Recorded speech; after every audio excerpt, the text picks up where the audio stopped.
If you're an avid basketball fan or even a casual, you've heard of the Drew League. But do you know the history behind the Drew League and why it is such a pinnacle point of West Coast basketball? Well, we're going to be talking about all of that and more. So make sure to give this video a thumbs up or a thumbs down because it's your thumb, and let's go ahead and get into it. For some reason, this is your first time hearing about the Drew League.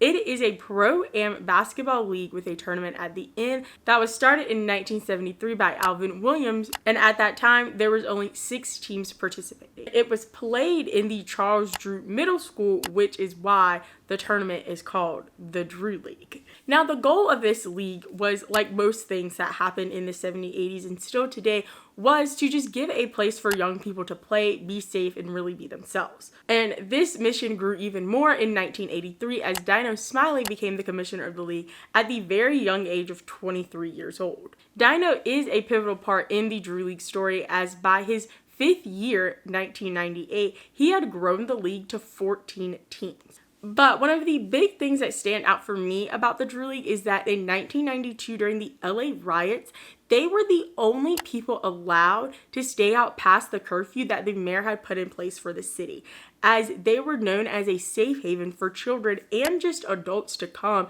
and speak about their feelings about the LA riots, the Rodney King case, and so much more going on in the country during 1992. Aside from the rich history that the Drew League has, everyone knows that is where the real basketball stars at, because when you go to a Drew League game, you'll see big name NBA players make their Drew League debut, as in 2000, Paul Pierce made his debut.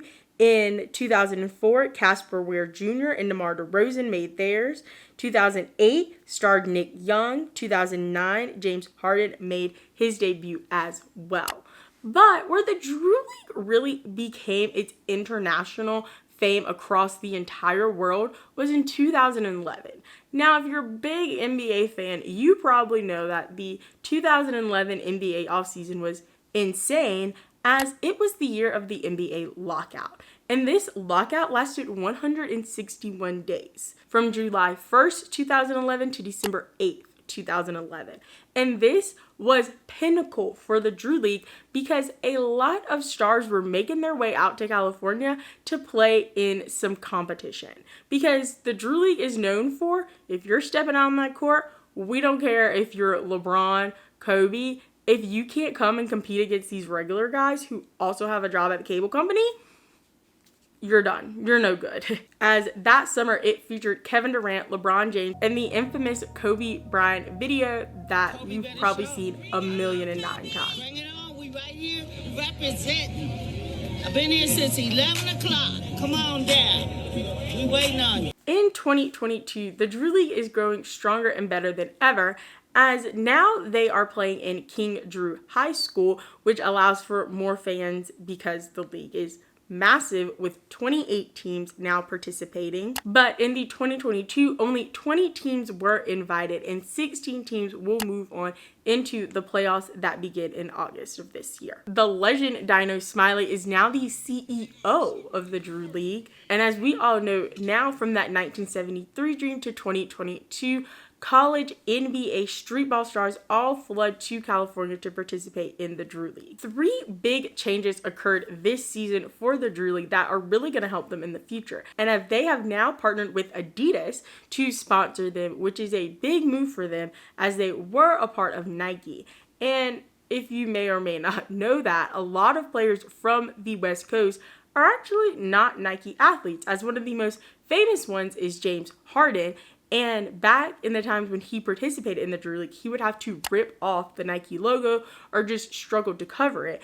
And since they are partnering with Adidas now, he says that he could possibly come back and play in the Drew League. Drew League has now expanded to have a women's league, which was started in 2021, which we all love to see. They have a junior Drew League, which helps that same mission they started. The Drew League has the option to stream games. Previously, until this year, to watch a Drew League game, you had to be in California at King Drew, Washington Park, or Charles Drew, and pay that now $24 ticket fee, which is pretty cheap because of the high power stars you're going to be seeing to experience that Drew League experience. But now with the lifted NCAA restrictions and their relationship with the NBA Players Association, they are allowed to stream games. Well, now that you know so much about the Drew League, make sure to check out this video right here where I talk all about the basketball tournament, which is another pretty prominent basketball league that happens in the summer.